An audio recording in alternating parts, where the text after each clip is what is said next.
Savez-vous ce que ça fait d'être une fille cachée, oubliée, négligée? Ma mère ne voulait pas de moi. Pour elle, j'étais une erreur de jeunesse, alors elle m'a abandonnée aux bras de mon père. Lors d'un concert à Del Sol Valley de ma chanteuse préférée Bailey Moon, mon père était si hystérique qu'il mourut, frappé d'une crise cardiaque. Cela fait maintenant 1 an qu'il m'a quittée. Depuis ce jour, je fais des recherches sur ma mère et j'ai enfin trouvé les réponses à mes questions. Ma mère Katrina a 2 autres filles d'une précédente union, Nina et Dina. Elles ont eu la vie de rêve que j'ai toujours voulu. Elles m'ont volé ma mère et ont grandi dans la richesse et l'opulence. Il paraît même qu'elles ont beaucoup de chance en amour. Une voisine peu discrète m'a même avoué qu'elle se battait pour l'amour du don Juan local, Don Lotario. J'en ai assez de vivre comme une indésirable et comme une paria de la société. Aujourd'hui, j'ai un rendez-vous au Festival de l'amour avec Don Lotario.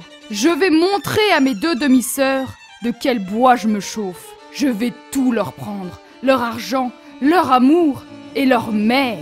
Dina, Nina, préparez-vous au massacre. Greta Caliente va vous démolir. Hey, bien le bonjour à toutes et tous, chers naufragés d'internet. Aujourd'hui on se retrouve pour une petite vidéo. J'ai décidé de relever le défi proposé par Petit Bout de Sim, Choppy Sims. Si vous voulez aller voir sa chaîne, je vous la conseille, le lien est en description. Le principe est simple, vous devez créer dans le CES une jeune adulte pour un rendez-vous avec Don Lotario au Festival de l'amour. Seul le jeu de base est autorisé, aucun CC et impossible d'utiliser la couleur verte. Pour ce challenge, j'ai décidé de créer la demi-sœur de Nina et Dina Caliente.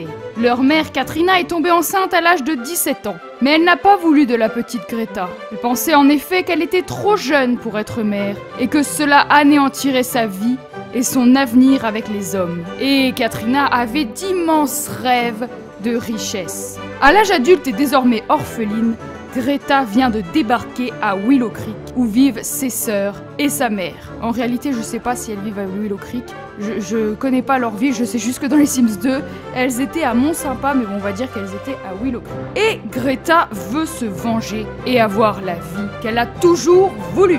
Au début, j'ai pensé faire une Greta avec un style plutôt bohème, mais je me suis vite rendu compte qu'il fallait quelque chose de plus caliente, de plus osé, et qu'elle ressemble à une séductrice, mais pas trop. Greta ne veut pas dévoiler toutes ses cartes d'un coup. Alors pour la coiffure, j'ai beaucoup hésité parce que je déteste toutes les coiffures du jeu de base. Je les trouve horribles et je trouve que EA s'est énormément amélioré dans la confection des vêtements et dans la création des coiffures parce que le jeu de base, c'est pas Jojo Jojo. Je voulais qu'elle ait plusieurs grains de beauté, mais dans le jeu de base, il n'y en a qu'un seul. Elle a aussi une fossette au menton parce que ça me fait toujours craquer. Et je ne voulais pas qu'elle ait la taille super fine, je voulais qu'elle ait des formes et qu'elle ne fasse pas un 34 comme Nina et Dina. Voilà donc l'histoire de cette cimette Greta Caliente qui est prête pour son fameux rencard au Festival de l'amour. À partir de maintenant, je posterai 2 vidéos par semaine. Une vidéo chill détente qui ne demande pas un gros travail le mercredi et le samedi, je sortirai une vidéo plus longue ou plus travaillée. J'espère que ce petit format vous a plu. Si tu as aimé la vidéo et l'histoire de Greta, tu peux liker, commenter et t'abonner si tu veux suivre mes prochaines vidéos. Prenez soin de vous surtout, mes chers naufragés d'internet. C'était Alivy pour vous servir.